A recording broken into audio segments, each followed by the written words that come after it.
अंधेरी रात, सुनसान सड़क और सामने दूर एक डरावना और भयानक चेहरा। दोस्तों, आप लोगों में से बहुत सारे लोग भूतों पर यकीन करते हैं और कुछ नहीं भी करते होंगे, तो ये कहानी आप दोनों के लिए।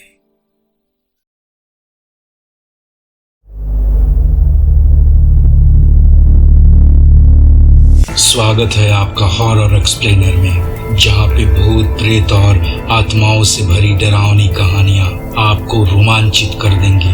तो हो जाइए तैयार सफर के लिए।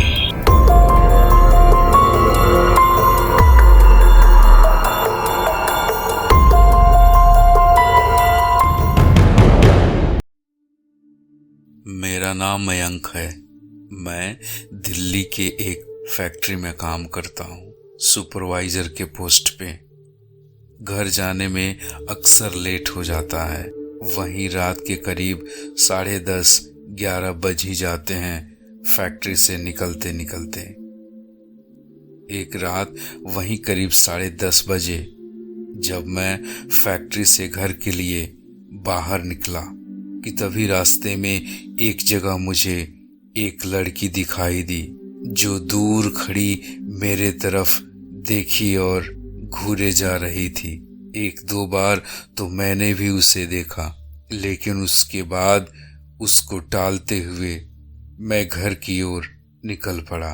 अगले दिन ठीक उसी जगह पर रात को वो लड़की एक बार फिर से अपनी लाल लाल आंखों से मेरे तरफ देखी और घूरे जा रही थी।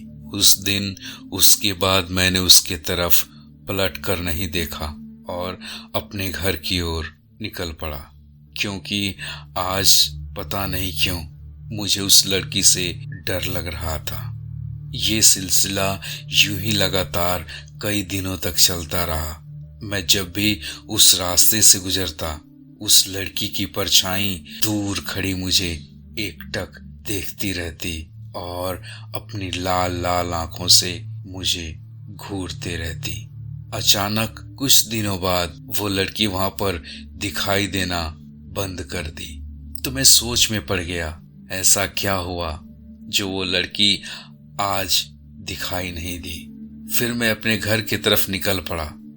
1 हफ्ते बाद मेरे घर पर एक चिट्ठी आई और मुझे पता चल गया था और मुझे शक हो रहा था कि हो ना हो यह चिट्ठी उसी की है।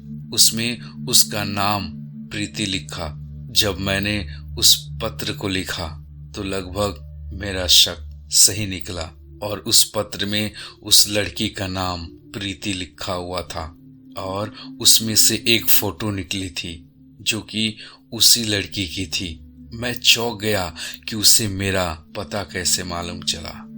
उस चिट्ठी में लिखा हुआ था कि कल जब फैक्ट्री से निकलो तो जहाँ पे मैं खड़ी रहती हूँ वहाँ पर मेरा इंतज़ार करना।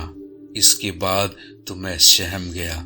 डर से मेरी सांसें फूलने लगी। लेकिन अगले दिन फैक्ट्री से निकलने के बाद मैं उस जगह पे डरते और घबराते हुए पहुँच तो गया, लेकिन काफ़ी देर खड़ा रहने के बाद भी वहाँ पर वो लड़की नहीं आई और कुछ भी ऐसा वहाँ पे नहीं हुआ।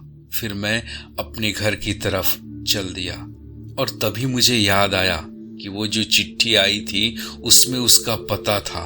फिर मैं उस पते को पढ़कर उसके पते के अनुसार मैं उसके घर उससे मिलने चला गया।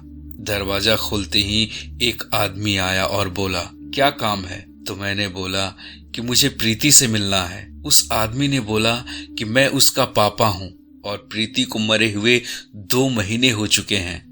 अब तो मानो मेरे हाथ पांव फूलने लगे। मैं सोच में पड़ गया कि वह लड़की जो मुझे रास्ते में मिलती थी और जिसने मुझे चिट्ठी भेजी थी वह कौन होगी।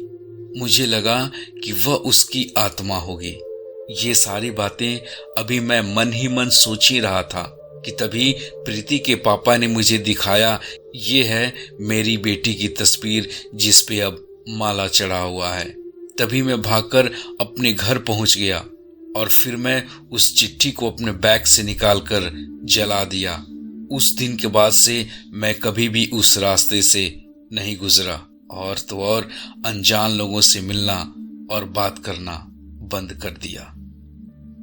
दोस्तों, ये कहानी कैसी लगी? अगर जरा सी भी अच्छी लगी हो तो प्लीज वीडियो को लाइक शेयर कर दीजिए और चैनल पर अगर आप नए हैं तो प्लीज हमारे चैनल को सब्सक्राइब कर दें ताकि अगले वीडियो का नोटिफिकेशन आपको मिल जाए। तो मिलते हैं आपसे एक और नई कहानी के साथ।